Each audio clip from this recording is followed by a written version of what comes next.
Go. Hi, and welcome to another Dadipedia. And today we're going to be trying to make the Robotics Robotic Hand Kit. It says compression.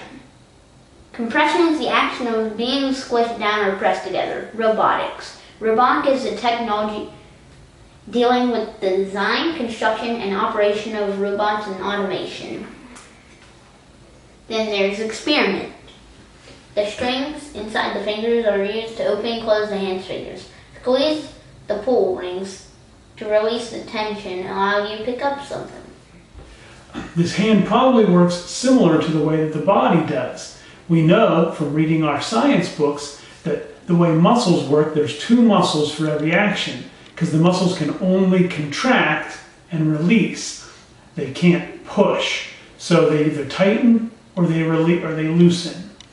And so in this case, this looks like there's going to be wires that you pull to tighten and you release, and it will let it release. So we'll have to see what it looks like once we dig into this guy and get them all put together.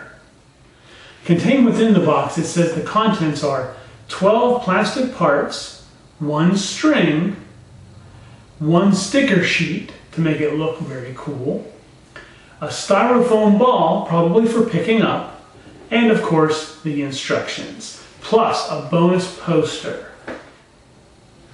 Yep, now it's time that we're going to assemble our robotic hand.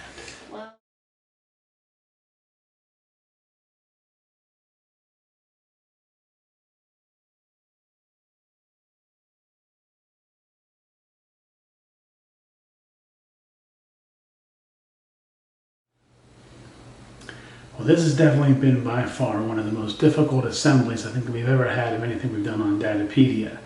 It got so difficult to the point that Landon actually decided he lost interest in it and he didn't really care whether or not he saw it through all the way to completion. Some of the problems with the construction of this thing actually were quite self-evident. For example, the fingertips on here are supposed to snap into the ends of these fingers, but if you actually notice, we actually have them taped. That's because they wouldn't stay in there on their own. So that's one problem with the assembly of this particular contraption.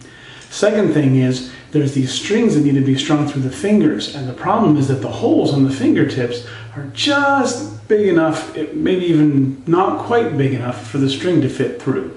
And the string isn't stiff enough to push through on its own.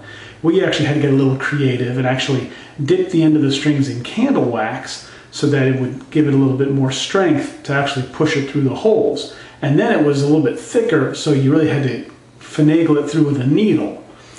It's not exactly the most easy assembly thing in the world. Finally, the instructions actually dictated how the fingers were supposed to attach, and if you look, the fingers actually do bend in this direction, so that you can, when you pull it, and it's actually the rigidity of this material that flicks it back, so that when you pull the strings, it pulls the fingers down. You pull the string, it pulls the fingers down. If you pull them both together, it pulls the fingers down and it goes back. The problem is the instructions actually dictated that these should have been gone in the other upside down. And they actually snap in very nicely if you put them in upside down, which makes you think, oh, I'm doing this exactly right, until you go to pull the fingers and realize that the fingers are going backwards. So we now actually have this done to the point that we actually can pull this, and it pulls the fingers in the direction of the thumb, and you can see that it doesn't really pull the greatest, but you can see that it is a similar type of thing to a muscle. The muscle pulls on the bone and pulls the bone in a direction and curls it. Now at this point, this set comes with a little styrofoam ball about yay big. Now, there's no way that this hand is going to pick this styrofoam ball up. They do actually show in the instructions picking up a tennis ball, of all the interesting things, and that this probably could be used to pick up. But unfortunately, this really has been one of our bigger failures as far as it comes to doing a Dadipedia STEM demonstration. But that doesn't mean that you should ever stop doing those STEM projects, and remember, keep on learning.